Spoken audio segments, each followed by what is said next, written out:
ஒருத்தன் என்னடானா பனையூர் பங்களாக்கு போன்றான், இன்னொருத்தன் என்னன்னா எல்லாம் உங்களுக்கு ஓசியில வருதுன்றான். இவன் என்னடானா பெண்களை வந்து விபச்சாரிகள்னு சொல்லிட்டு இருக்கான்.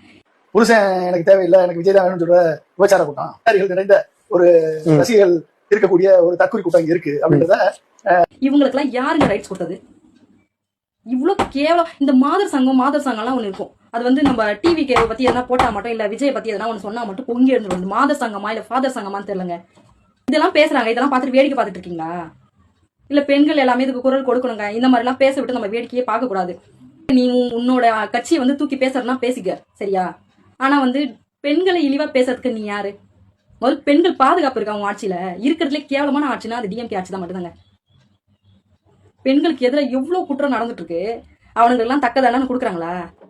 60 வயசு பாட்டிய ஒருத்தன் கெடுத்துட்டு அதை சாகடிச்சுட்டு உள்ள போயிட்டான். மறுபடியும் அவன் வெளியே வந்து ஒரு படிக்கிற பிள்ளைய நாசம் பண்ணிட்டான். இந்த மாதிரி நாய்கள்லாம் உயிரோட இருந்து என்ன சாதிக்க போகுது? இவனுங்கெல்லாம் தண்டனை வாங்கி தரத்துக்கு துப்பில்லாத ஆட்சி. இவனா இருந்து என்ன சாதிக்க போறான்? இவனுக்கு ஒரு நல்ல தண்டனை கொடுங்க, மக்கள் உங்களுக்கு சப்போர்ட் பண்ணுவாங்க கண்டிப்பா.